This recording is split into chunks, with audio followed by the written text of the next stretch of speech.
बनाने वाला, मधुर बोल जगपंत खोल सन्मार्ग दिखाने वाला, बिगड़ी को बनाने वाला। श्री नाम यही हरि धाम यही, हरि नाम यही हरि धाम यही, हरि नाम यही हरि धाम यही, जग के मंगल की आरती, पापियों को पाप से है तारती। भागवत भगवान की है आरती, पापियों को पाप से है तारती। जय हो, ताली बजाते हुए।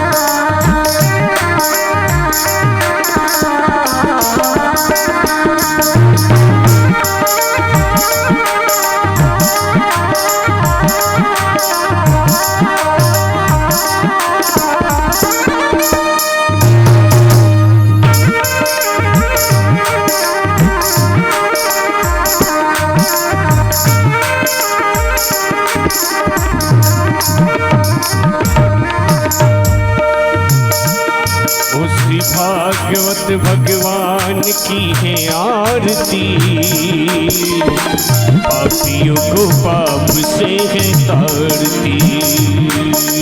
कर्पूर गौरम करुणावतारम संसार सारम भुजगेन्द्रहारम सदा वसंतम हृदयारविंदे भवं भवानी सहितं नमामि।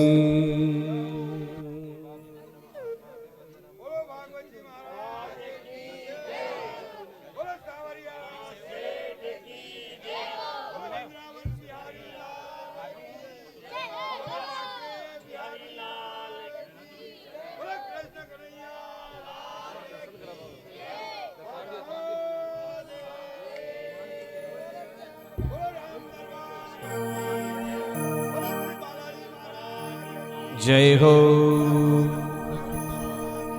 जय राधे। देवाभिवंदनम आत्माभिवंदनम मंत्र पुष्पांजलिम हरि ओम। एकदंताय विद्महे वक्रतुंडाय धीमहि तन्नो दन्ति प्रचोदयात्। ओम नारायणाय विद्महे वासुदेवाय धीमहि तन्नो विष्णु प्रचोदयात्। ओम महालक्ष्मी च विद्महे विष्णुपत्न्यै च धीमहि तन्नो लक्ष्मी प्रचोदयात्। हरि ओम अंजनिजाय विद्महे वायुपुत्राय धीमहि तन्नो हनुमत् प्रचोदयात्। हरि ओम हंसाय विद्महे परमहंसाय धीमहि तन्नो श्री सुख प्रचोदयात्। हरि ओम दासरथाय विद्महे सीतावराय धीमहि तन्नो श्रीराम प्रचोदयात्। हरि ओम वृषभानुजाय विद्महे कृष्णप्रियाय धीमहि तन्नो श्रीराधा प्रचोदयात्। हरि ओम नंदनंदनाय विद्महे यशोदानंदनाय धीमहि तन्नो श्रीकृष्ण प्रचोदयात्। नाना सुगंधि पुष्पाणि यथा कालोद्भवानि च पुष्पांजलिर्मया दत्त गृहाण परमेश्वर। सुमन सुगंधित सुमनयुत सुमन सुगंधि सुजात पुष्पांजलि अर्पण करो मेरे नाथ करो स्वीकार। मंत्र पुष्पांजलिं समर्पयामि नमस्कारांजलिं समर्पयामि। बोले भागवत भगवान की, व्यासी महाराज की, सुखदेव भगवान की, अपने अपने महात पिता सतगुरुदेव भगवान की। जय जय श्री राधे, जय जय श्री राधे, जय जय श्री राधे श्याम।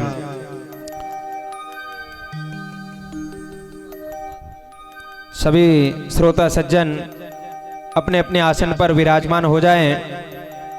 पूज्य व्यासपीठ पर विराजमान श्री कमलेश जी सिरोठा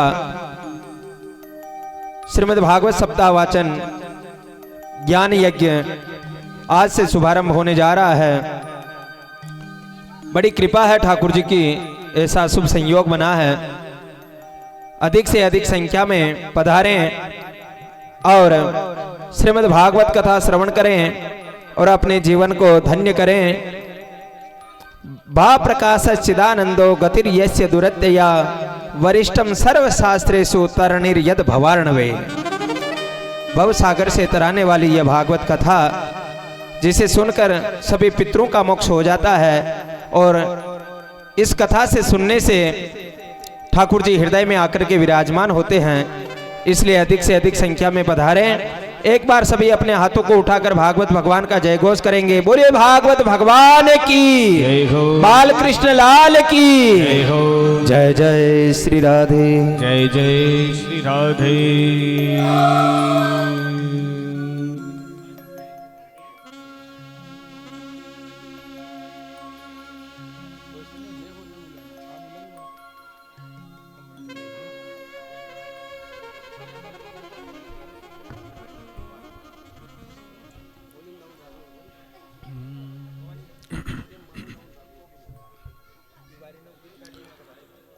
हरि ओम। श्री गणेशाय नमः। श्री सरस्वत्यै नमः। चिंता संतापहन्तारो यत्पादाम्बुजरेणवः स्वीयानां तान्निजाचार्यान् प्रणमामि मुहुर्मुहुः। कृष्णाय वासुदेवाय देवकी नंदनाय च नन्दगोपकुमाराय गोविन्दाय नमो नमः। वसुदेवसुतं देवं कंसचाणूरमर्दनं देवकी परमानन्दं कृष्णं वन्दे जगद्गुरुं। हयग्रीव हयग्रीव हयग्रीवीति यो वदेत् तस्य निस्सरते वाणी जह्नुकन्या प्रवाहवत्। श्री राधे मेरी स्वामिनी, मैं राधे जू को दास। जन्म जन्म मोहि दीजियो वृंदावन को वास। सब द्वारन को छोड़ के मैं आयो तेरे द्वार। श्री वृषभानु की लाडली अब मेरी और निहार। जड़ चेतन जग जीव जत सकल राममय जानी। बंदौ सबके पद कमल सदा जोरी जुग पान।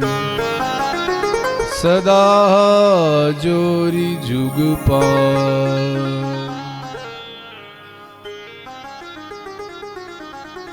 बोलिए राधा कृष्ण भगवान की, श्री बाल कृष्ण लाल की, सांवलिया सेठ की, पुराण पुरुषोत्तम भगवान की, श्री वेदव्यास जी महाराज की, श्री सुखदेव जी महाराज की, सद्गुरुदेव भगवान की, बस्ती माता की, अपने माता पिता गुरु गोविंद की, श्रीमद् भागवत महापुराण की जय जय श्री राधे। जय जय श्री राधे। जय जय श्री राधे।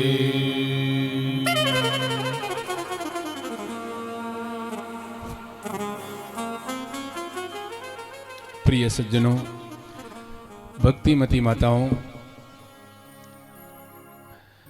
श्रीमद् भागवत सप्ताह ज्ञान गंगा में हम लोग अवगाहन करें, उससे पूर्व अपने मन और वाणी की पवित्रता के लिए सब लोग मिलजुल करके भाव और भक्ति के साथ भगवान नाम संकीर्तन का आश्रय लें।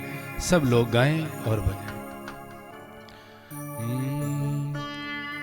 जय जय राधा रमण हरि बोल।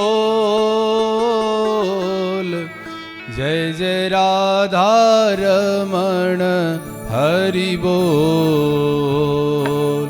जय जय राधा रमण हरि बोल। जय जय राधा रमण हरि बोल। जय जय राधा रमण हरि बोल। जय जय राधा रमण हरि बोल। जय जय राधा रमण हरि बोल। जय जय राधा रमण हरि बोल। जय जय राधा रमण हरि बोल। जय जय राधा रमण हरि बोल। जय जय राधा रमण हरि बोल।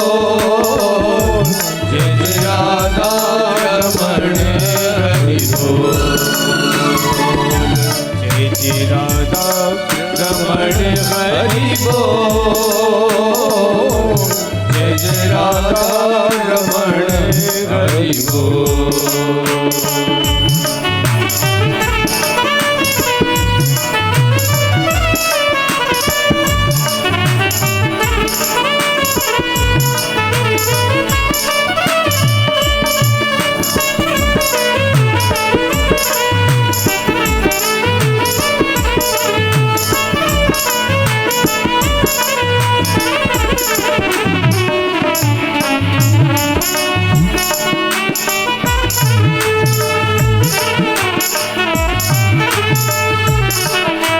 राधा रमण हरि बोल। जय जय राधा रमण हरि बोल।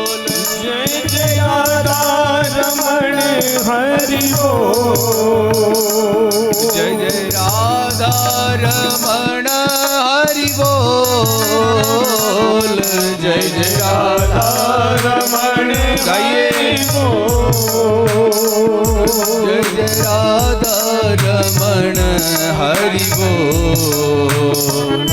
जय जय राधा रमण हरि बोल। जय जय राधा रमण हरि बोल।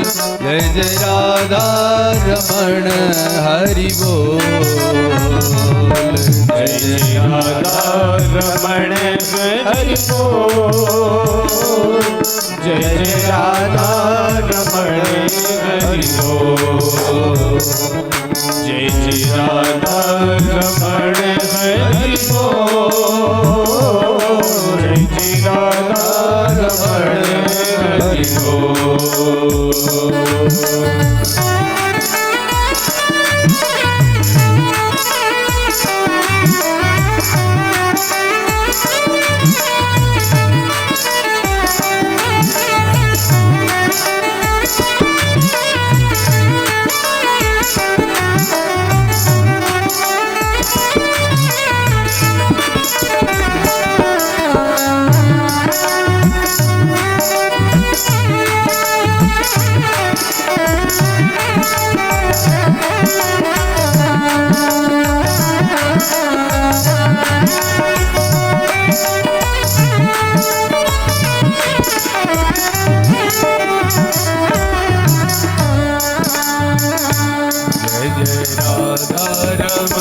हरि बोल। जय जय राधा रमण हरि बोल। जय जय राधा रमण हरि बोल। जय जय राधा रमण हरि बोल। जय जय राधा रमण हरि बोल। जय जय राधा रमण हरि बोल। जय जय राधा रमण हरि बोल। जय जय राधा रमण हरि बोल। जय जय राधा रमण हरि बोल। जय जय राधा रमण हरि बोल। जय जय राधा रमण हरि बोल। जय जय राधा रमण हरि बोल। नमः पार्वती पतये हर हर महादेव शंभो।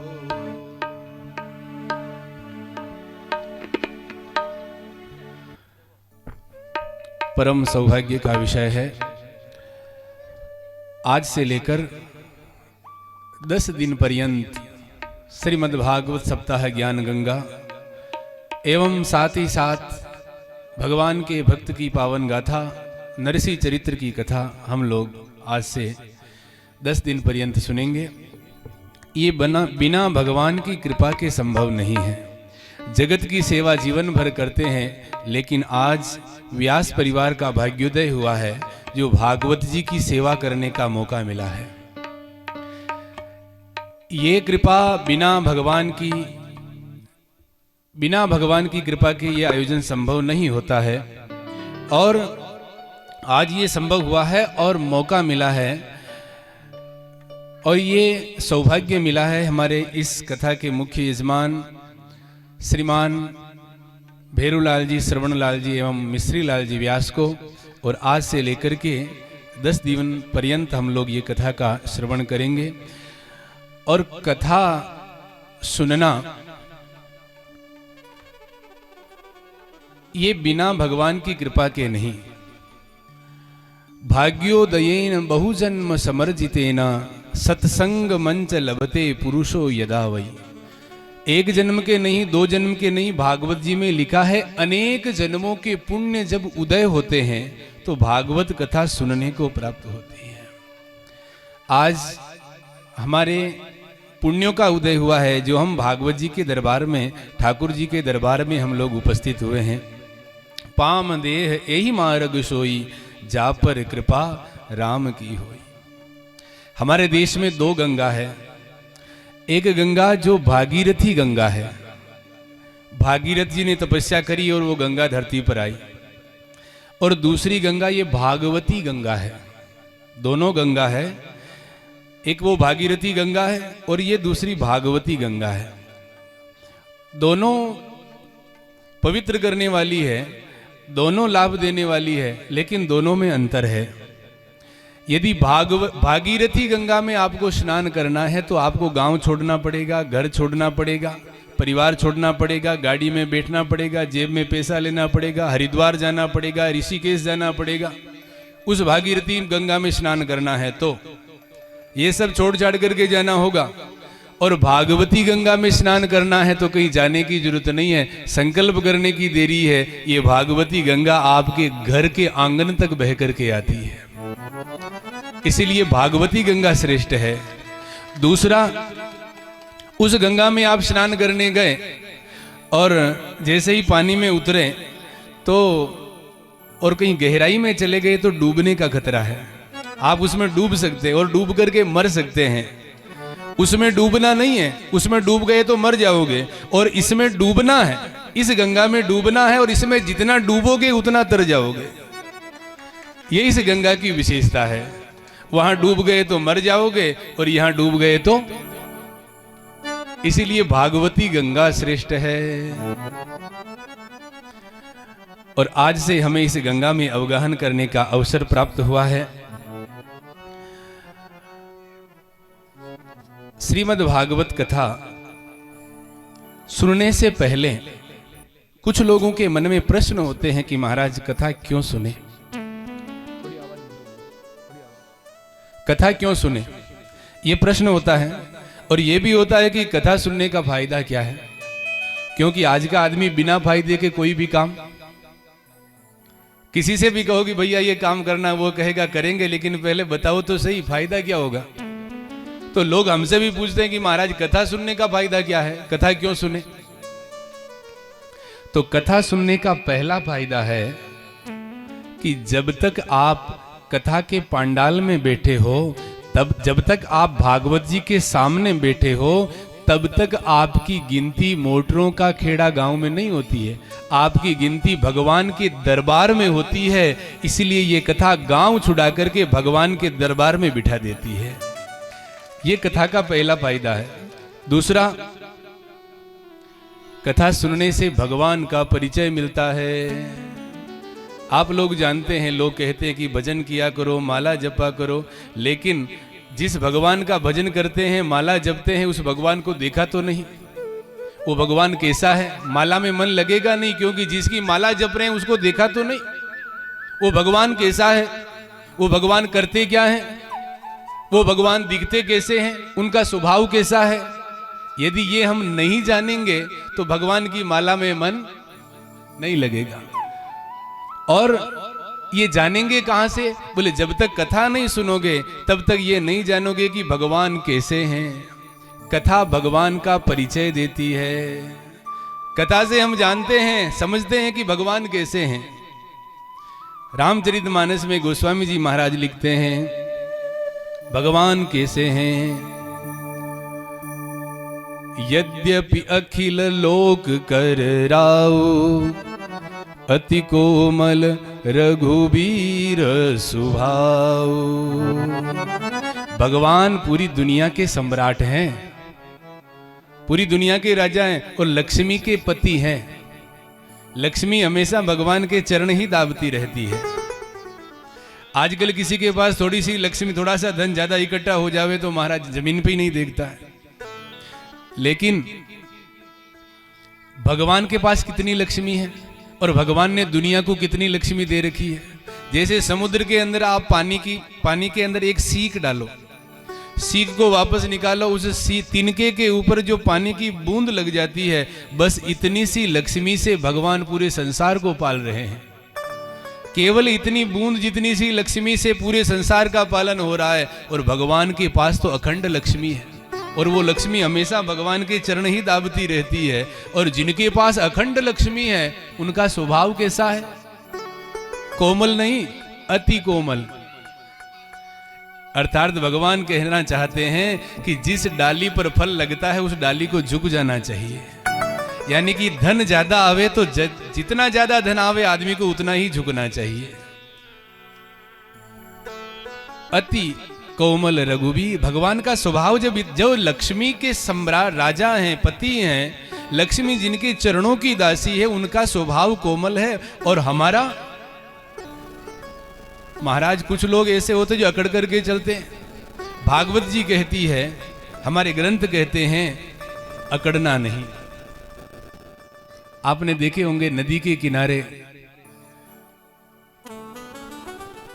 हरी दोब देखी होंगी, नदी के किनारे हरी दोब रहती है। और नदी के किनारे आपने सूखा हुआ ठूंठ भी देखा होगा, पेड़ जो सूख चुका है, और दोब भी देखी होगी। लेकिन दोनों का स्वभाव अलग अलग होता है। दोब झुकना जानती है और ठूंठ टूटना जरूर जानता है, वो झुकना नहीं जानता है।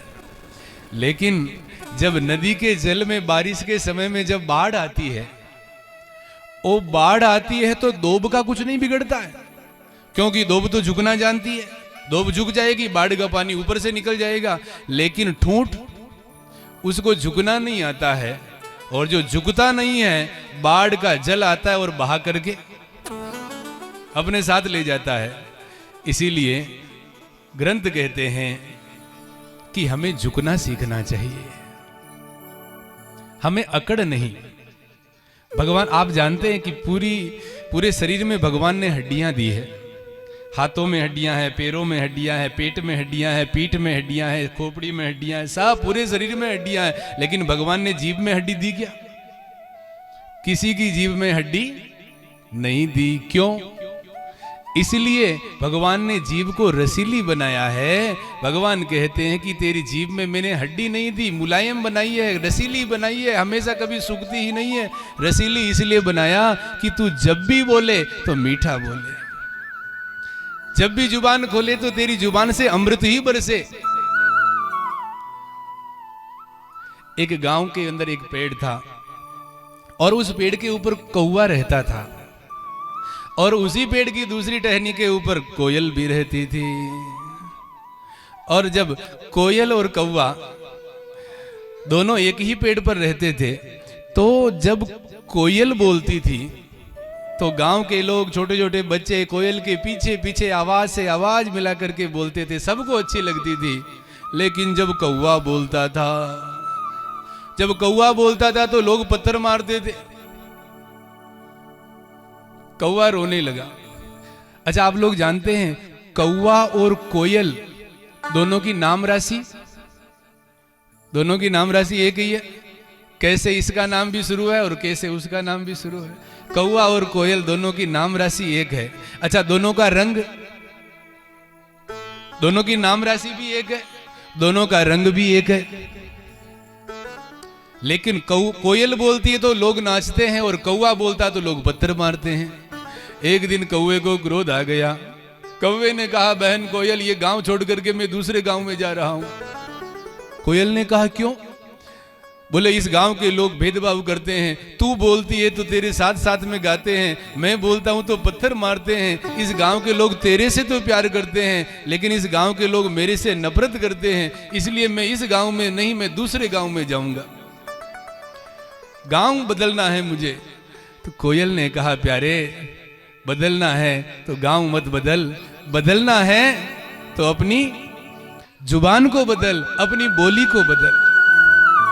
क्योंकि यदि तू अपनी बोली को नहीं बदलेगा और ऐसी बोली लेकर के जिस गांव में जाएगा उसी गांव में पत्थर ही खाएगा।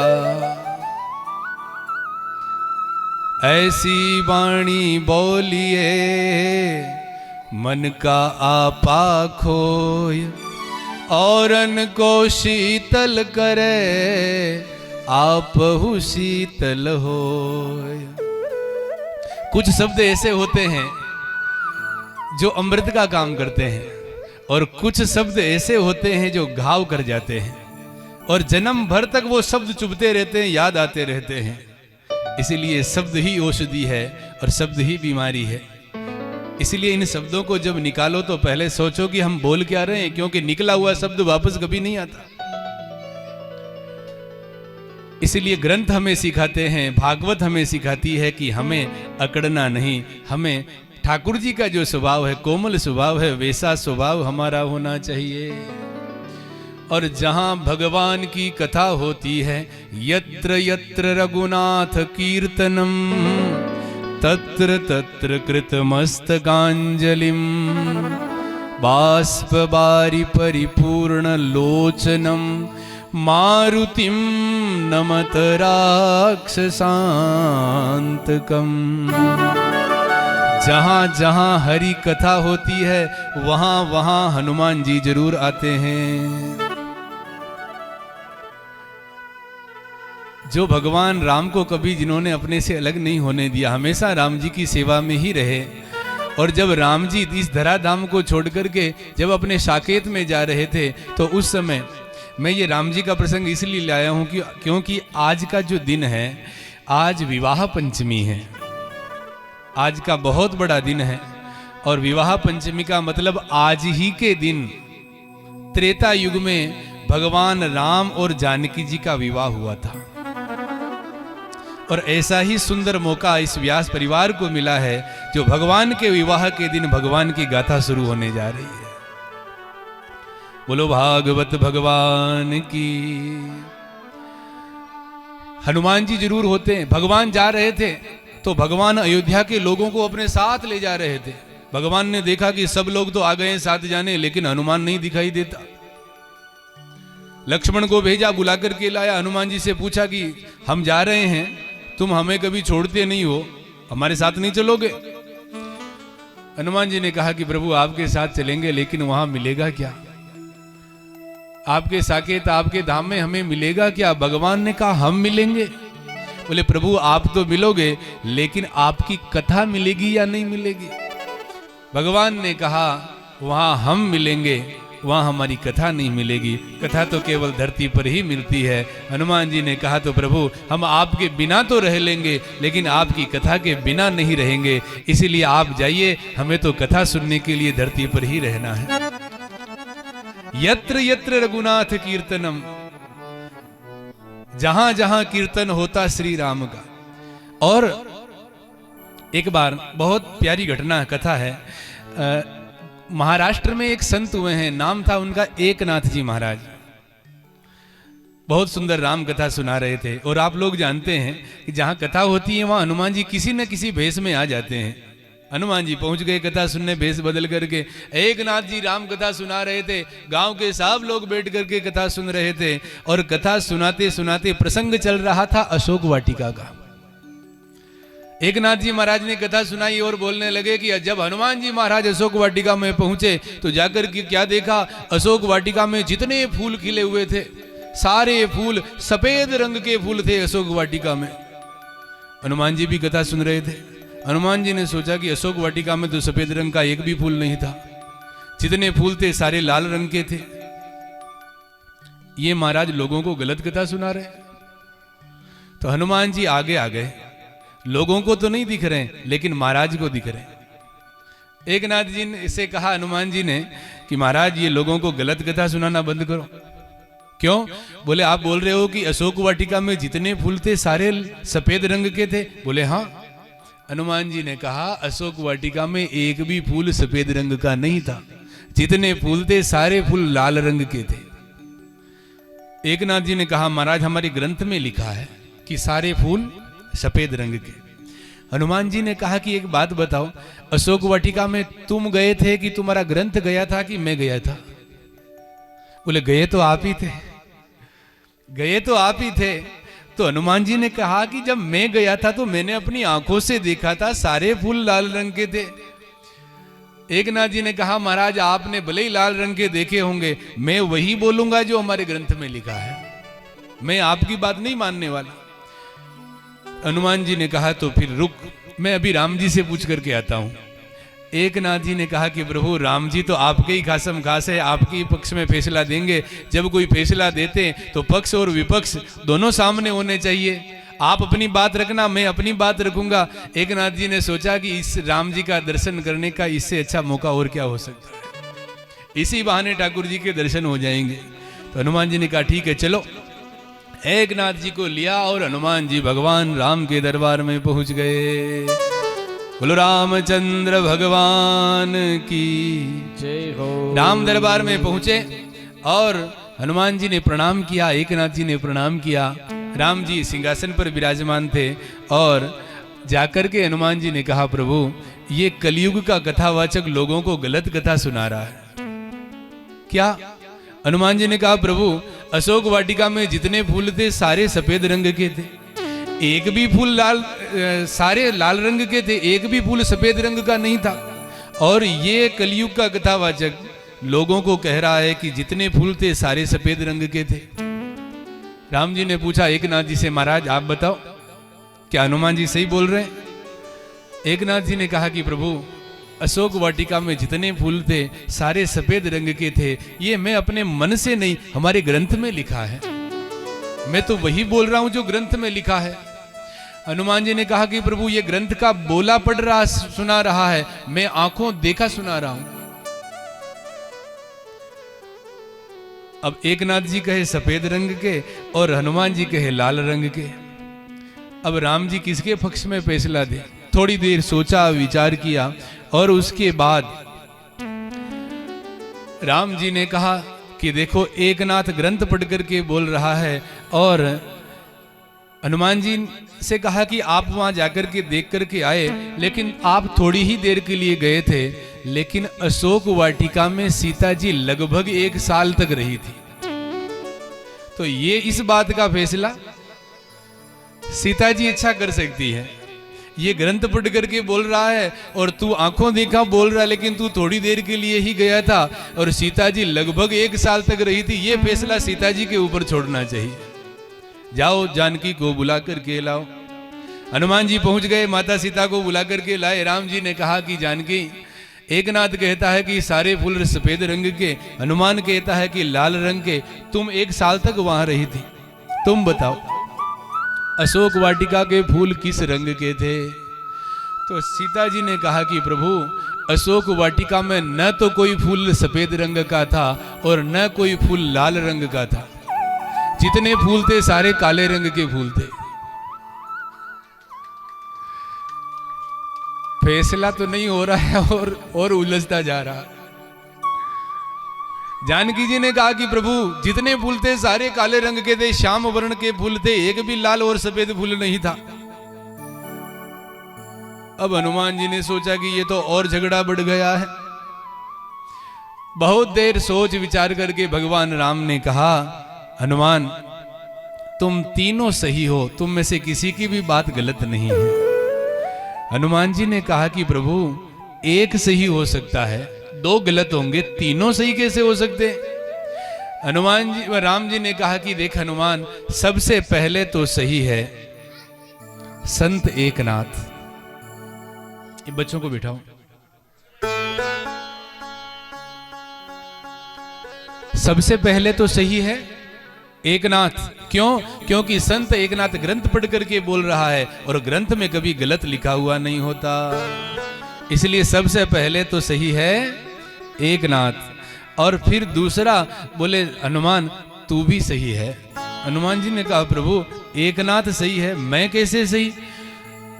तो भगवान ने कहा कि देखो तू अशोक वृक्ष के ऊपर जानकी नीचे और रावण तलवार लेकर के आया और जानकी जी को मारने के लिए तैयार हो गया और जानकी जी रो रही थी और अपनी माँ को रोता हुआ देख करके और रावण को सामने देख करके तेरे को इतना क्रोध आया कि खून तेरी आंखों में उतर गया था और तूने जिधर देखा, इसीलिए क्रोध के कारण तू जिधर देखता था उधर तुझे सारे फूल लाल रंग के दिखते थे।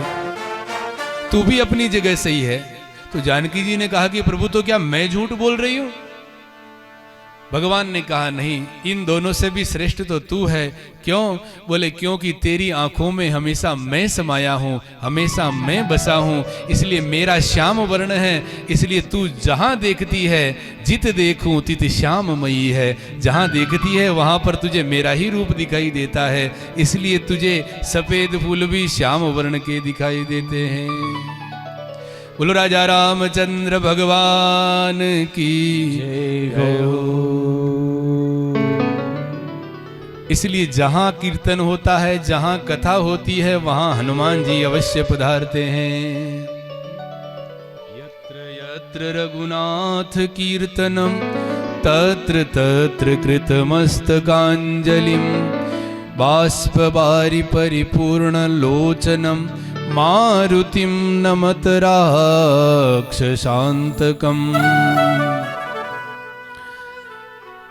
सबसे पहले भागवत जी का महात्म्य और महात्म्य का प्रथम श्लोक, सच्चिदानंद रूपाय विश्वोत्पत्त्यादि हेतवे तापत्रय विनाशाय श्री कृष्णाय वयम नुमः। इसमें भगवान के स्वरूप का वर्णन किया गया है। भगवान कैसे हैं, करते क्या हैं? तो भगवान का स्वरूप बताया सत, चिद और आनंद। सद माने सत्य, सत्य वही जो विनशे नाही, चिद वही जो सब घट माही, आनंद वही जो करे आनंदा, ताको नाम सच्चिदानंदा। इस संसार में आप अपनी आंखों से जो दिख रहे हो वो सब नष्ट होने वाला है। जो आपकी आंखों से जो दिख रहा है यहाँ पर पूरी दुनिया में, वो कभी नहीं था और आगे भी नहीं रहेगा, क्योंकि सब असत्य है। इस दुनिया में सत्य कुछ भी नहीं है प्यारे। आपने देखे होंगे कभी कभार, आप किसी गढ़ में गए होंगे, किले में गए होंगे, पुराने खंडहर महल देखे होंगे। उन महलों में कभी कभार महाराज क्या जलसे होते थे, कितने नौकर चाकर सेवक होते थे। आज उनमें कोई झांकना पसंद नहीं करता, जाते हैं तो डर लगता है। क्यों? क्योंकि ये दुनिया असत्य है प्यारे, यहाँ कुछ भी टिकने वाला नहीं है। संसरति इति संसार है, संसार इसका नाम ही इसीलिए है। लेकिन सत्य केवल परमात्मा है और चिद माने वही चेतन है। इस शरीर के अंदर चेतन स्वरूप परमात्मा ही विराजमान है। जब भगवान राम इस शरीर से निकल जाएंगे तो शरीर तो निष्क्रिय होकर के गिर जाएगा। और आनंद माने इस दुनिया में हर चीज का विलोम आपको मिलेगा। सुख का दुख, अमीर का गरीब, दिन का रात, सुबह का शाम, लेकिन आनंद का कोई विलोम नहीं होता। सुख के पीछे कारण होता है, आनंद के पीछे कारण नहीं होता। और आनंद माने साक्षात ठाकुर जी का ही पर्यायवाची शब्द है आनंद। नंद बाबा के घर में जब लाला को जन्म भयो तो लोगों ने यूं नहीं कही कि नंद के कन्हैया भयो, लोगों ने कहा नंद के आनंद भयो, यानी कि भगवान का ही रूप आनंद है। और भगवान करते क्या हैं? तो इस श्लोक में लिखा है विश्वोत्पत्त्यादि है तवे। इस संसार का जन्म भगवान के द्वारा होता है, पालन भगवान के द्वारा होता है, और इस दुनिया का संहार नारायण के द्वारा ही होता है। तीनों कर्म भगवान के अधीन हैं। हम सोचते हैं कि हम कमा रहे हैं, हम कमा करके ला रहे हैं तो हमारा परिवार चल रहा है। ये गलतफहमी है तुम्हारी। क्यों? क्योंकि जब तुम नहीं कमाते थे उस समय भी तुम्हारा घर चलता था, और जब तुम नहीं कमाने लायक रहोगे तब भी तुम्हारा घर चलेगा। तुम्हारे कमाने न कमाने से इस दुनिया में कोई फर्क पड़ने वाला नहीं है प्यारे। इसलिए कभी ये मत समझना कि मैं कमा के ला रहा हूं तो अपने बच्चों का पेट भर रहा हूं। सब अपनी अपनी किस्मत लेकर के जन्म लेते हैं प्यारे। और विश्व सब का पालन पोषण कौन करते हैं? अपने अपने घरन की सब काहू को पीर, पर तुम ही पीर सब घरन की, धन्य धन्य रघुवीर। भगवान ही तो पालन करते हैं, और संहार भी उन्हीं के हाथ में है। हम बीमार हो जाते हैं, डॉक्टर के पास जाते हैं, डॉक्टर हमें दवाई देते हैं, हमें बचाने की कोशिश करते हैं, लेकिन हमारे प्राणों को बचाना डॉक्टर के हाथ में नहीं है। डॉक्टर भगवान का प्रतिनिधित्व कर सकता, भगवान नहीं हो सकता। हम कहते हैं कि डॉक्टर ने हमें मरने से बचा लिया। अरे डॉक्टर तुम्हें मरने से क्या बचाएगा? एक दिन डॉक्टर को भी मरना है। जाना तो सबको है प्यारे। आया है सो जाएगा, राजा रंक फकीर। कोई सिंहासन चढ़ चला, कोई बंधा जंजीर। कोई फूल न बाग में ऐसा खिला, जिसे खिल के न मुरझाना पड़ा हो। विधि का यह अटल विधान रहा, जो आया है उसे जाना पड़ा। तो संहार भगवान के हाथ में है। और भगवान की कथा सुनने से जो 3 प्रकार के ताप हैं, देहिक देविक भौतिक तापा।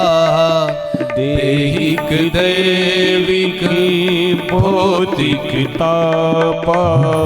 देहिक देविक भौतिक तापा। देहिक दैविक भौतिक तापा। राम राज काहू नहीं व्यापा। राम राज्य काहू नहीं व्यापा। देहिक देविक भौतिक तापा। देहिक देविक भौतिक तापा। राम राज्य काहू नहीं व्यापा। 3 प्रकार के जो ताप कहे गए हैं, दैहिक ताप यानी कि हमारे शरीर से संबंधित कोई भी कष्ट, दैविक यानी कि देवताओं का प्रकोप, भौतिक यानी दुनिया से जो मिलने वाला है जो कष्ट। ये 3 प्रकार के ताप भगवान की कृपा से, भगवान की कथा से समाप्त हो जाते हैं। और पहले ही श्लोक में केवल कृष्ण को नहीं, राधा सहित कृष्ण को प्रणाम किया गया है। श्री कृष्णाय वयम नुमः। देखो, श्री माने होता है राधा। जब बोलते हैं श्री कृष्ण माने राधा कृष्ण है, केवल कृष्ण नहीं। जो कहते हैं हम कृष्ण के भक्त हैं, राधा के नहीं, जो कहते हैं हम राधा के भक्त हैं, कृष्ण के नहीं, समझ लेना वो दोनों के अपराधी हैं। और राधा और कृष्ण दोनों अलग नहीं है प्यारे। जैसे मिट्टी से घड़ा अलग, घड़े से मिट्टी अलग नहीं है, सोने से जेवर अलग नहीं है, और मिठास से मिश्री अलग नहीं है, उसी प्रकार राधा से कृष्ण अलग नहीं है। घड़े के अंदर से मिट्टी निकाल लो, घड़ा रहेगा क्या? गहने के हार के अंदर से सोना निकाल लो, हार बचेगा क्या? फिर भी, और आप लोगों की शंका के समाधान के लिए अभी कुछ दिन पहले ही हमारे पास ये प्रश्न आया था कि महाराज भगवान का विवाह रुक्मिणी के साथ हुआ, राधा के साथ नहीं। फिर हर मंदिर में राधा कृष्ण क्यों, रुक्मिणी कृष्ण क्यों नहीं? राधा तो भगवान की पत्नी नहीं थी, राधा तो भगवान की प्रेमिका थी, प्रेयसी थी, और फिर भी प्रेमिका के साथ भगवान मंदिर में बैठे हैं राधा कृष्ण, और अपनी पत्नी रुक्मिणी के साथ नहीं। राधा तो पत्नी नहीं है, फिर भगवान राधा के साथ क्यों? ये राधा भगवान की कौन लगती है? ये बहुतों के मन में प्रश्न है, लेकिन जो सत्संग सुनते हैं उनके मन में नहीं। लेकिन जो विमुख जन है वो यही आक्षेप करते हैं। इसलिए आपके शंका समाधान के लिए बता दें कि वैसे तो राधा और कृष्ण दोनों दो नहीं है, एक ज्योति भवे द्वेधा, राधा माधव रूपकम, दोनों एक ही तत्व हैं, लेकिन देह धारण करके आए हैं। और आप लोग जो कहते हैं कि राधा पत्नी नहीं है, तो हमारे ग्रंथों में लिखा है राधा भी भगवान की ही पत्नी है। विवाह हुआ था भगवान के साथ, बोले हाँ। कहां हुआ था? हमारे ग्रंथों में लिखा भांडीर वन में राधा कृष्ण का विवाह हुआ है। भांडीर वन में राधा कृष्ण का विवाह हुआ, और विवाह कराने के लिए कौन आए थे? ब्रह्मा जी आए थे। ब्रह्मा जी ने विवाह करवाया था, भांडीर वन में राधा कृष्ण का विवाह हुआ था, तो राधा पत्नी हो गई। तो जो लोग ये सोचते हैं कि राधा के साथ कृष्ण क्यों, तो उनके लिए यही उत्तर है, उनके लिए ये उत्तर है, लेकिन हमारे लिए ये नहीं है। उनके लिए तो भगवान की पत्नी है, लेकिन जो सत्संगी है उनकी समझ में तो वो दोनों अलग है ही नहीं। जैसे मिट्टी से घड़ा अलग नहीं है, सोने से जेवर अलग नहीं है, उसी प्रकार राधा कृष्ण दोनों एक हैं। श्री कृष्णाय वयम नुमः, ऐसे राधा कृष्ण को हम सब मिलकर के प्रणाम करते हैं। श्री सुखदेव जी महाराज की जय हो। कथा आरंभ होती है नैमिषारण्य में। शौनकादि 88,000 ऋषि विराजमान हैं, और व्यासपीठ पर सूत जी महाराज विराजे हैं। शौनकादि ऋषि यज्ञ करने के लिए इकट्ठे हुए हैं, लेकिन यज्ञ के बाद जो समय बच जाता है, उस बचे हुए समय का सदुपयोग करने के लिए सत्संग करते हैं, कथा सुनते हैं।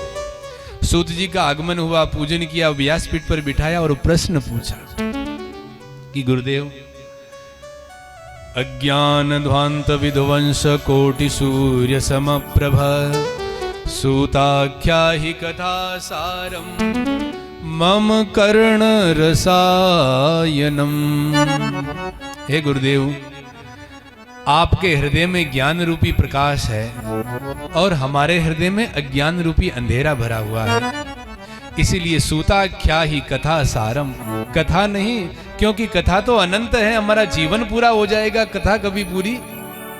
इसलिए हम कथा नहीं, हम कथा का सार सुनना चाहते हैं, और ऐसा कथा का सार जो सुनने के लिए, कानों के लिए रसायन का काम करे। अच्छा,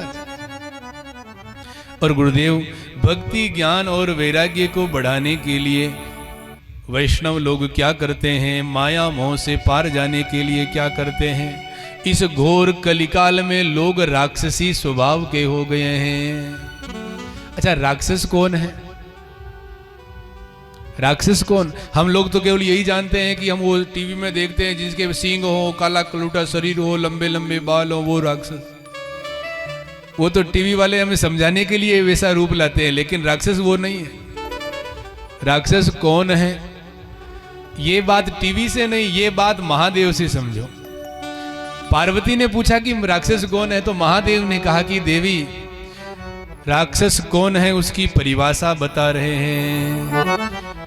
मां नहीं मात, पिता नहीं देवा, मां नहीं मात, पिता न गुरुदेवा, साधुन सन करवा वही सेवा, साधु संग करवा वही सेवा, जिनके यह आचरण भवानी, जिनके आचरण भवानी, निश्चर सम जानहु प्राणी, निश्चर सम जानहु प्राणी। महादेव पार्वती को समझाते हुए कहते हैं कि देवी, अब आप लोग भी ध्यान से सुनना कि राक्षस कौन है। देखो, हमारे अंदर भी राक्षस हो सकता है। हम बाहर से मनुष्य जैसे दिख रहे हैं, लेकिन हो सकता अंदर से हम राक्षस हों। तो राक्षस कौन है, इसका अर्थ समझ लेना तो आपको लग जाएगा कि राक्षस कौन है। हमारे अंदर भी बहुत सारे लोग राक्षस हो सकते हैं। तो राक्षस कौन कौन है? महादेव पार्वती को कहते हैं कि देवी, उसका पहला परिचय है मां नहीं मात, यानी कि जो अपनी माँ की आज्ञा का पालन न करता हो, जो अपनी माँ से लड़ाई झगड़ा करता हो, जो अपनी माँ को गाली देता हो, जो अपनी माँ से ऊंची आवाज में बात करता हो, वो राक्षस हैं। ये पहला परिचय है। दूसरा, मां नहीं मात पिता, यानी कि यही काम जो अपने पिता के साथ करे, जो अपने पिता की बात न माने, अपने पिता से लड़ाई झगड़ा करे, वो राक्षस है। और देवा, अपनी वंश परंपरा में जिन देवी देवताओं का हमारे वंश के लोग पूजा करते आए हैं, आरती करते आए हैं, जिन देवी देवताओं के हम धोख देने जाते रहते हों, और वो जाकर के उस परंपरा को ही खत्म कर दे कि कौन से देवता मुझे नहीं जाना है। जो वंश परंपरा में हम पूजा करते आए हैं, उनकी पूजा को जो बच्चा बंद कर दे, हम महादेव कहते हैं कि वो राक्षस है। मां नहीं मात पिता नहीं देवा, और साधुन सन करवा वही से। साधुओं की सेवा न करके, महत पुरुषों की सेवा न करके, बड़े लोगों की सेवा नहीं करके, उल्टा उनसे अपनी सेवा करवा ले, वो राक्षस हैं। हमारे गुरुजी कहा करते थे कि ऐसे लोगों से कभी मित्रता नहीं करनी चाहिए। जो आदमी अपनी माँ से ऊंची आवाज में बात करता हो, माँ को गाली दे, माँ बाप का सम्मान न करता हो। क्यों दोस्ती नहीं करनी चाहिए? इसलिए कि जो अपने जन्म देने वाले माँ बाप की इज्जत नहीं कर रहा है, उससे तुम दोस्ती करोगे तो वो क्या तुम्हारी इज्जत करेगा? इसीलिए ये सब राक्षस हैं। और ऐसा जिसका स्वभाव है, लोगों को मत बताना, लेकिन अपने मन में समझ लेना कि जिसका ऐसा स्वभाव है वो मनुष्य नहीं हो सकता। और ये मैं नहीं कहता हूं, हमारे ग्रंथ में लिखा है। तो लोग कलयुग में राक्षसी स्वभाव के हो गए हैं। और इह घोरे कलौ प्रायो जीवश्चा सुरताम गतः। इस कलयुग में कृष्ण प्राप्ति करने का साधन क्या है? क्योंकि जिसको चिंतामणि मिल जाती है वो लौकिक सुख दे सकती है, जिसको कल्प वृक्ष के नीचे बैठने का मौका मिल जाता है वो स्वर्ग का सुख प्राप्त कर सकता है। लेकिन जिस पर गुरु प्रसन्न हो जाते हैं, उसको जो योगियों के लिए भी दुर्लभ बैकुंठ पद है, उसकी प्राप्ति हो जाती है। सूत उवाच, गुरुदेव ने कहा, प्रीति सौनक चित्ते ते यतो वचमि विचार्य च। गुरुदेव ने कहा, हे ऋषियों, कथा सुनने के लिए तुम्हारी रुचि है, इसीलिए मैं अब तुम्हें कथा नहीं, कथा का सार सुनाता हूं। सर्व सिद्धांत निष्पन्नम। और कैसी कथा? बोले जो संसार के भय को समाप्त कर दे। देखो, राम कथा हमें जीना सिखाती है कि कैसे जीवन जीना चाहिए, एक भाई का भाई के साथ कैसे रहना चाहिए, पति का पत्नी के साथ कैसा संबंध होना चाहिए, बेटे का माँ के साथ कैसा संबंध होना चाहिए, राम कथा सिखाती है। यानी राम कथा हमें जीना सिखाती है और भागवत कथा हमें मरना सिखाती है कि मरना कैसे चाहिए। क्योंकि एक बार जब मरना सीख लिया तो फिर बार बार मरना नहीं पड़ेगा। जिसका मरण सुधर गया प्यारे, उसका जीवन और मृत्यु दोनों सुधर गए। इसलिए संसार भयन आसन, जो ये भागवत कथा है, संसार का भय समाप्त कर देती है और भक्ति को बढ़ाने वाली है। इस दुनिया में जो भी जीव जन्म लेकर के आया है, सबको मरना है। जो जन्म लेकर के आएगा वो पढ़ेगा या अनपढ़ रहेगा इसकी गारंटी? जो जन्म लेकर के आया है उसका विवाह होगा या कुंवारा ही मरेगा इसकी गारंटी? जो जन्म लेकर के आया है उसके बच्चे होंगे या नहीं होंगे इसकी गारंटी? जो जन्म लेकर के आया है वो अपना मकान बना पाएगा या नहीं बना पाएगा इसकी भी गारंटी नहीं है। लेकिन जो जन्म लेकर के आया है वो मरेगा इसकी पक्की गारंटी है। काल व्याल मुखग्रास त्रास निर्णास हेतवे। काल रूपी सर्प का ग्रास सबको होना है। और श्री सूत जी कहते कि ऋषियों कि जब सुखदेव जी महाराज परीक्षित को कथा सुनाने बैठे तब देवता अमृत का कलश लेकर के आ गए। परीक्षित को मरने का डर है, ये अमृत पिला दो, नहीं मरेगा, और जो तुम इसको कथा सुना रहे वो हमको पिला दो। सुखदेव जी ने कहा कि तुम अदला बदली की भावना से आए हो इसलिए तुम्हें कथा नहीं मिलेगी। अभक्तांश विज्ञाय न ददौ स कथामृतम। अभक्त समझ करके कथा की बोली लगाने के लिए आ गए इसलिए भगा दिया। देवताओं को कथा नहीं मिली, परीक्षित को कथा सुनाई सुखदेव जी ने। वैसे तो नारद जी महाराज ने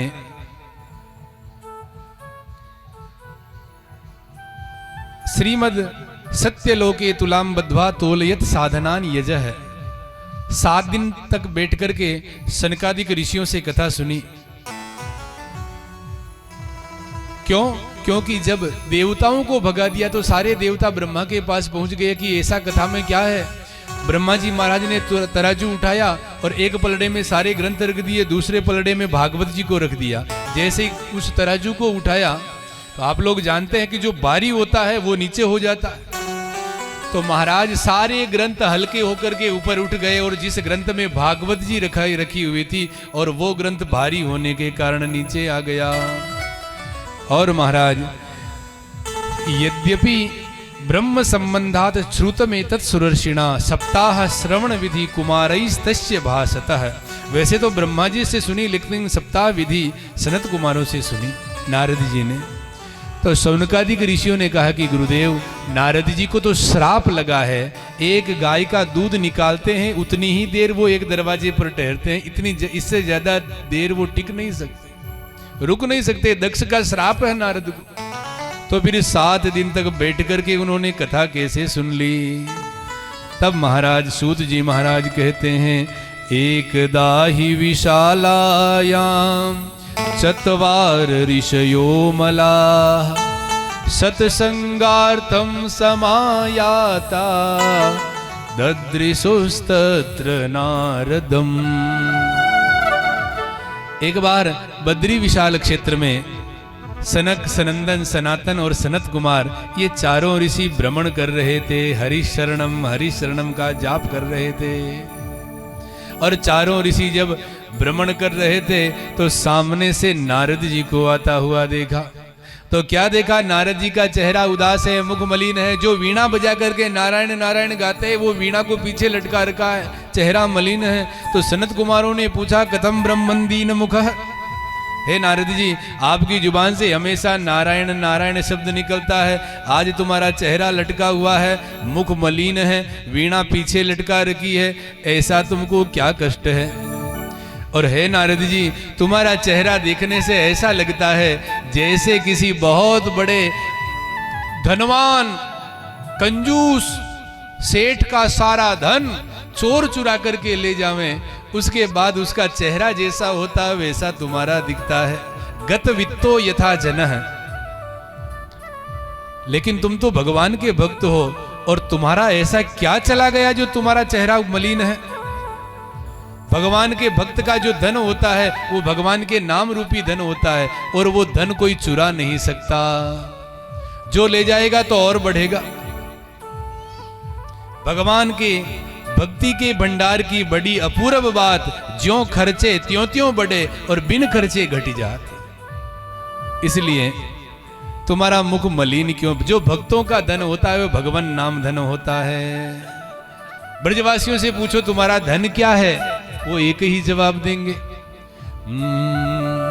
हमारो धन राधा श्री राधा श्री राधा, हमारो धन राधा श्री राधा श्री राधा, हमारो धन राधा श्री राधा श्री राधा, हमारो धन राधा श्री राधा श्री राधा, परम धन राधा राधा राधा राधा राधा, परम धन राधा राधा राधा राधा राधा, परम धन राधा राधा राधा राधा राधा, परम धन राधा राधा राधा राधा राधा, प्राण धन राधा श्री राधा श्री राधा, प्राण धन राधा श्री राधा श्री राधा, हमारो धन राधा श्री राधा श्री राधा, हमारो धन राधा श्री राधा श्री राधा।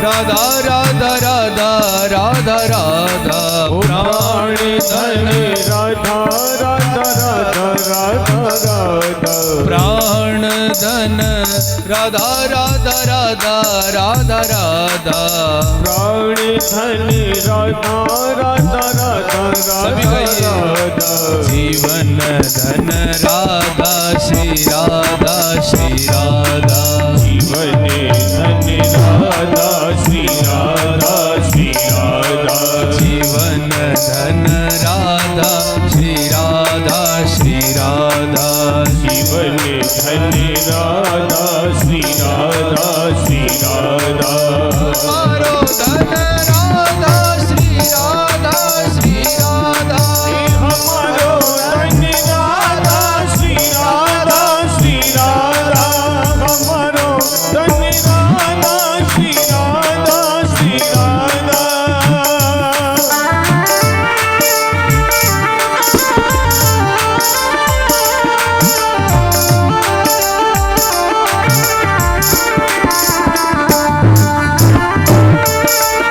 राधे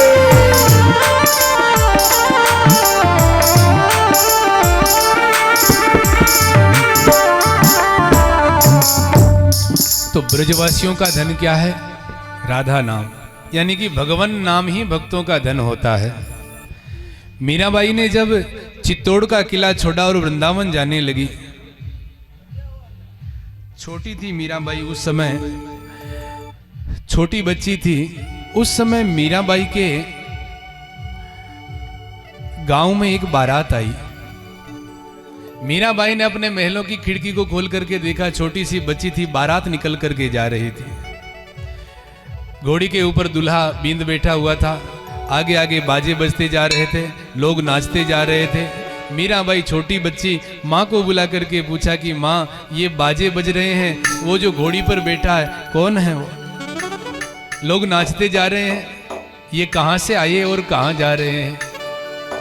मीराबाई ने पूछा तो माँ ने जवाब दिया कि बेटी, ये बारात जा रही है और हमारे बगल में जो वो चंद्रावली का घर है ना, बोले हाँ, आज उसका विवाह है और ये जो घोड़ी पर बैठा है ये उसका बींद है, आज उसका विवाह होना है।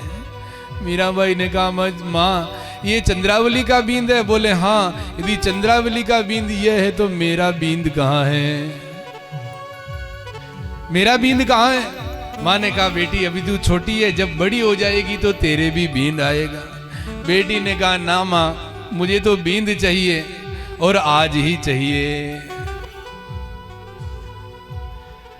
महाराज, बींद की सोरई थोड़ी मिले, लेकिन मीराबाई ने कौन समझावा। छोटी बच्ची बाल हट कर लिया, बच्चा कोई हट कर लेता तो उसको पूरा करना पड़ता। माँ ने खूब समझाया लेकिन बच्ची मानी नहीं, रोने लगी। माँ मुझे तो बींद चाहिए और आज ही चाहिए, आज ही दिला करके ला। माँ ने कहा बाजार में थोड़ी मिलता। खूब समझाया, बेटी नहीं मानी कि मुझे तो बींद चाहिए और आज ही चाहिए। तो माँ परेशान हो गई और माँ ने मीरा का हाथ पकड़ा और अपने घर के मंदिर में भगवान कृष्ण विराजमान थे, हाथों में बंसी और एक पैर के ऊपर दूसरा पैर टेढ़ा रखा हुआ, माथे पर मोर मुकुट, और सामने मंदिर में दर्शन कराया। और माँ ने कहा मीरा से, बेटी ये मंदिर में जो एक टांग पर दूसरी टांग टेढ़ी रखी हुई खड़े हैं, माथे पर जिनके मोर मुकुट है, हाथों पर बंसी है ना? बोले हाँ भाई यही तारू बींद, यही तेरा पति है। और मीरा ने जब गोविंद को देखा पहली बार, आहा, मन ही मन में मीरा ने सोच लिया, मेरो तो गिरधर गोपाल दूसरो न कोई, जाके सिर मोर मुकुट मेरो पति सोई। अब तो महाराज मीराबाई बड़ी प्रसन्न हो गई, माँ बस मुझे मिल गए। रात में माँ सोई, अगले दिन माँ जगी, और जब अगले दिन माँ की नींद खुली तो माँ ने क्या देखा, सामने मंदिर के बाहर मीरा बैठी हुई है, शादी का लाल जोड़ा पहना हुआ है जो दुल्हन पहनती है, मंगलसूत्र पहन रखा है, माथे में मांग भर रखी है, माथे पर बिंदी लगा रखी, 16 श्रृंगार करके बैठी है। माँ ने कहा पागल हो गई है, ये 16 श्रृंगार मांग में सिंदूर। मीरा ने कहा माँ मेरा विवाह हो गया। ब्याह हो गयो मारो, ब्याह हो गयो? बोले हाँ। माँ ने कहा बेटी बारात ही नहीं आई, बाजे ही नहीं बजे, तोरण ही नहीं मारा और तेरा विवाह हो गया? माँ बेटी ने कहा माँ सपने में हुआ। माई माने सुपना में परण्या दीनानाथ, सुपना में तोरण मारिया और सुपना में पकड़ियो मारो हाथ। बोले माँ मुझे रात में सपना आया और सपने में क्या देखा, ठाकुर जी बारात लेकर के आए हैं। और बारात में कितने लोग? बोले 56 करोड़ जना पधारिया, 56 करोड़ लोग बाराती बनकर के आए हैं यदुवंशी। और सुपना में पकड़ियो मारो हाथ, माँ मेरे साथ गोविंद ने 7 फेरे लिए हैं, मैं उन गोविंद की हो गई, मेरा विवाह हो गया। माँ ने कहा बेटी सपने की बात झूठी होती है। और तब मीराबाई ने इतनी सुंदर बात कही है। मीरा ने कहा माँ सपना झूठा होता है, मैं जानती हूँ, सपने का संबंध भी झूठा होता है, मैं जानती हूँ, लेकिन माँ इसके आगे की बात तू नहीं जानती। क्या? बोले संसार का संबंध यदि हकीकत में भी जुड़ता है तो वो झूठा होता है, और भगवान से संबंध यदि सपने में भी जुड़ जाता है तो वो सच्चा होता है। और आज से मीराबाई हरि कीर्तन में लग गई। और समय निकला, एक दिन गांव में कथा बांचने वाले महाराज आए, पूरे गांव के लोग कथा सुनने के लिए पधारे। मीराबाई के दादो साहब, पिताजी, दादी, माँ सब कथा सुनने गए, मीराबाई भी गई। महाराज ने कथा में कहा किसी को कोई प्रश्न हो, शंका हो तो कथा में पूछ सकता है। सब लोग तो कथा सुन करके किसको प्रश्न पूछने की, इतना समय आरती करके और निकल गए। लेकिन मीराबाई बगल में खड़ी हो गई। महाराज उतरने लगे, मीरा ने हाथ जोड़ लिए, महाराज मेरा एक प्रश्न है। क्या? महाराज ने कहा बेटी कथा सुन करके तेरे दादोसा चले गए, उसके उनके मन में कोई प्रश्न नहीं आया, तू छोटी सी तेरे मन में प्रश्न। तेरे पिताजी चले गए, पूरे गांव के लोग कथा सुन करके चले गए, उनके मन में कोई प्रश्न नहीं, तेरे मन में प्रश्न। क्या प्रश्न है? मीरा ने कहा महाराज केवल एक प्रश्न है, उसका उत्तर दे दोगे तो जो आप कहोगे वो मैं आपको दे दूंगी। क्या प्रश्न है? तो मीराबाई ने कहा महाराज राम मिलन कद होसी रे, राम मिलन कद होसी रे, मारा जूना जोशी हरि से मिलन कद होसी, अर्जुना जोशी हरि से मिलन कद होसी। अर्जुना जोशी राम मिलन कद होसी रे। अर्जुना जोशी हरि से मिलन कद होसी। राम मिलन कद होसी रे। राम मिलन कद होसी रे। अर्जुना जोशी हरि से मिलन कद होसी रे। अर्जुना जोशी हरि से मिलन कद होसी। आओ मारा जोशी जी बैठो मारे आंगणे। आओ मारा जोशी जी बैठो मारे आंगणे। खोल सुनिया दो ताकि पोथी जी। खोल सुना दो ताकि पोथी जी। अर्जुना जोशी हरि से मिलन कद होसी रे। अर्जुना जोशी हरि से मिलन कद होसी। राम मिलन कद होसी रे। होसी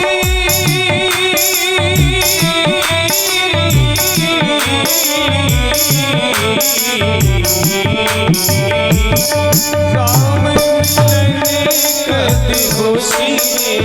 अर्जुना जोशी हरि से मिलन कद होसी। मीराबाई ने सोचा, प्रश्न पूछा कि महाराज राम मिलन कद होसी, कृष्ण का दर्शन कब होगा ये बताओ। जो प्रश्न सुना महाराज के होश उड़ गए। महाराज ने कहा लोग आते तो हैं, प्रश्न तो पूछते हैं, लेकिन ऐसे नहीं। लोग आते हैं और प्रश्न पूछते हैं, महाराज बेटा को ब्याह हुआ ने 5 साल निकल गया, वो तो गति हो, दुकान की कर बढ़िया चाली, कमाई बढ़िया की कर हो। ऐसे प्रश्न तो बहुत पूछते हैं, लेकिन ये जो मीरा ने प्रश्न पूछा है ये पहली बार सुना है। और महाराज को कुछ उत्तर नहीं सूझा तो महाराज मौन हो गए, चुप हो गए। मीराबाई ने सोचा कि शायद महाराज को कुछ देना पड़ेगा तब महाराज उत्तर देंगे। तो मीराबाई ने कहा महाराज आओ मारा जोशी जी बैठो मारे आंगणे। आओ मारा जोशी बैठो मारे आंगणे। हो हीरा सू जड़ा दूं ताकि पोथी जी। हो हीरा सू जड़ा दूं ताकि पोथी जी। अर्जुना जोशी हरि से मिलन कद होसी रे। अर्जुना जोशी हरि से मिलन कद होसी। राम मिलन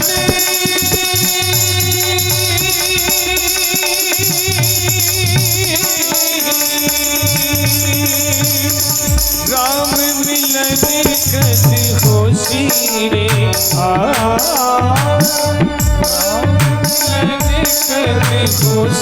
अर्जुना जोशी हरि से मिलन कद होसी।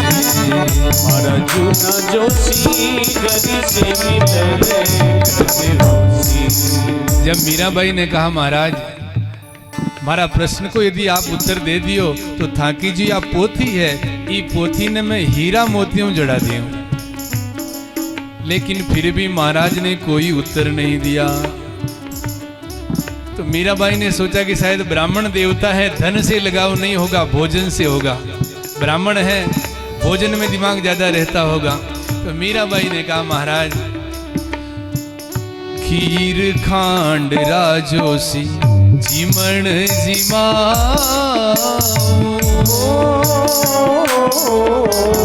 खीर खाड़ राजोसी चिमण जिमा। और थाने अकेला ने नहीं, थाका साथ में थाका टाबरा ने और थाका टाबरा की मां ने संग में जिमा द्यूं तारा गोती जी हो।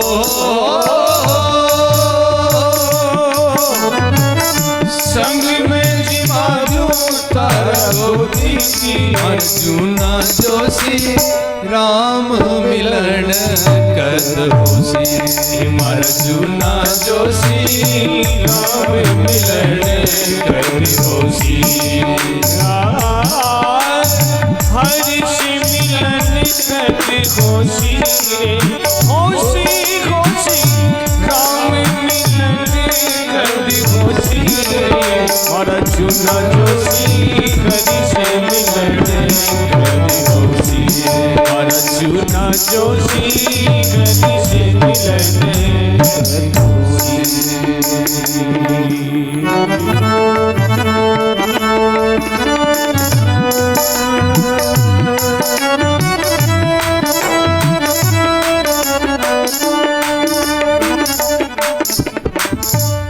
मीराबाई ने कहा महाराज आपको जिमा दूंगी, आपके साथ में आपके पूरे जितने आपके गोत के गांव में गांव हैं सबको जिमा दूंगी, मेरे प्रश्न का उत्तर दो।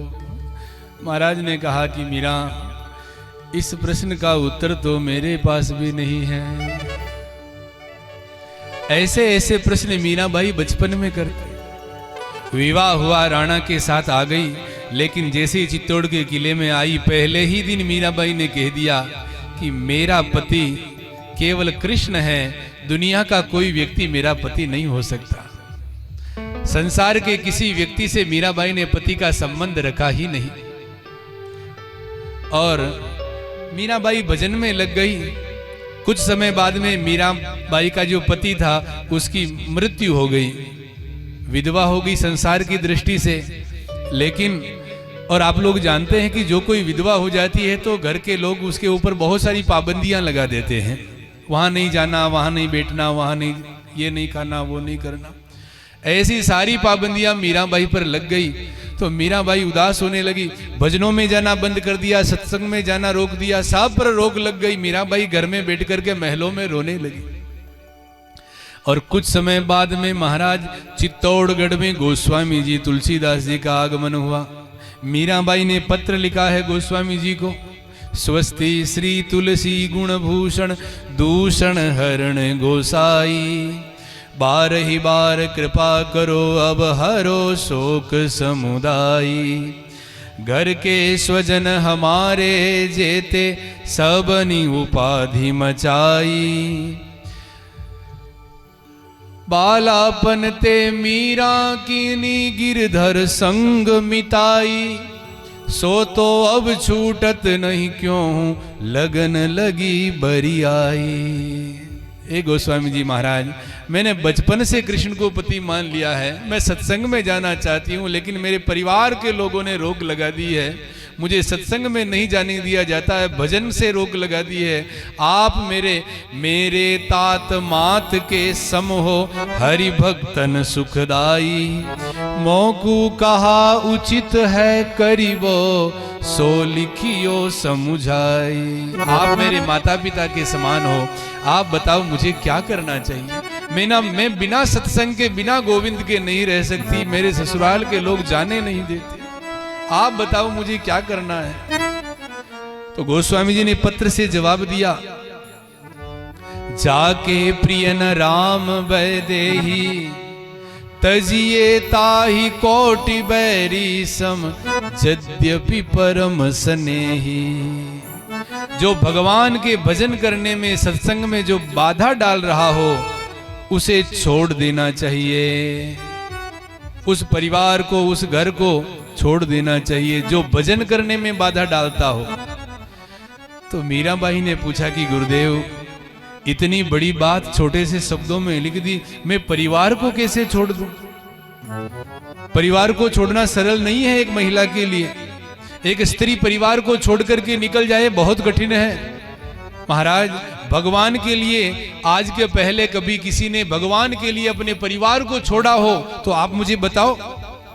आज के पहले ऐसा किसी ने किया हो कि भगवान का भजन करता हो और परिवार के लोगों ने भजन में रोक लगा दी हो और उस व्यक्ति ने भगवान के भजन के लिए परिवार को छोड़ दिया हो, ऐसा पहले कभी हुआ है? प्रश्न पूछा, गोस्वामी जी ने जवाब दिया, बोले हाँ, एक नहीं कितने ही उदाहरण हैं। क्या? गोस्वामी जी लिखते हैं, पिता तज्यो प्रहलाद, विभीषण बंधु और भरत महतारी, बलि गुरु तज्यो कंत ब्रज बनी तन, भय मुद मंगलकारी। प्रहलाद ने अपने पिता को छोड़ दिया लेकिन भगवान के भजन को नहीं छोड़ा। प्रहलाद देखो, जो भक्त होता है वो किसी का विरोध नहीं करता। प्रहलाद ने अपने पिता की बात नहीं मानी, भजन किया लेकिन पिता का विरोध नहीं किया, पिता से लड़ाई नहीं करी, अपना भजन नहीं छोड़ा लेकिन जगत के लोगों से लड़ाई नहीं करी। और आजकल कोई एक आदमी यदि घर में भजन करने लग जाता है, सुबह 4 बजे उठ करके माला जपता है, तो महाराज वो पूरे घर वालों की नींद खराब कर देता है। बाथरूम में जाकर नल चलाएगा, ट्रर आवाज आएगी, पूरे परिवार के जो सो रहे हैं वो सारे परेशान हो जाएंगे। ये 4 बजे उठता है, सबकी नींद खराब। भक्ति उसे नहीं कहते हैं प्यारे। 4 बजे उठना हो, किसी को पता नहीं चले, अपना स्नान करो, माला लेके बैठ जाओ। लोगों को परेशान करके भक्ति करना नहीं होता है। लोग सो रहे हैं, सोने दो, नहीं मान रहे आपकी बात, सोने दो। आपको भजन करना है, आपको माला जपनी है, लोगों को परेशानी ना हो, दुनिया को परेशानी हो और हम भजन कर रहे हैं, देखो हमको देखो, तो ऐसा क्या खाक भजन कर रहे हैं? तो मीराबाई ने कहा, गोस्वामी जी ने कहा कि प्रहलाद ने पिता को छोड़ दिया, बलि ने अपने गुरु को छोड़ दिया, भरत ने अपनी माँ से माँ कहना बंद कर दिया, ब्रज की गोपियों ने अपने पति को, परिवार को छोड़ दिया, लेकिन भगवान को नहीं छोड़ा, भगवान का भजन किया। इतने उदाहरण जब सुने हैं। विभीषण ने अपने भाई को छोड़ दिया, भाई की लात खा ली लेकिन भाई की बात नहीं मानी, भजन की बात बताई, भाई को पसंद नहीं आई तो छोड़ करके चला आया भगवान की शरण में। और प्यारे, इतने उदाहरण सुने तो मीराबाई की आंखों से प्रेम के आंसू बहने लगे और मीराबाई ने अपना चित्तौड़ का किला छोड़ दिया, राज परिवार छोड़ दिया। मीराबाई ने भगवा भेष पहन लिया और हाथ में इकतारा लेकर के मीराबाई चित्तौड़ के किले को छोड़ करके वृंदावन की ओर निकलने लगी। और जब किले को छोड़ करके नीचे आई है, लोग इकट्ठे हो गए। लोगों ने कहा, मीरा, जब तक तू चित्तौड़ के किले में थी तू रानी थी, सारा वैभव तेरे पास था, तू रानी थी, अब तू रानी नहीं रही। जितना वैभव था, जितना धन था तेरे पास, सारा धन खत्म हो गया, अब तेरे पास कुछ नहीं बचा। मीराबाई ने कहा कि मेरे पास जब तक मैं किले में थी मैं रानी थी, और जब तक मैं किले में थी मेरे पास धन था, लेकिन जैसे ही किले को छोड़ा तो धन तो छूट गया लेकिन परम धन मिल गया। कौन सा परम धन? पायो जी मैंने राम रतन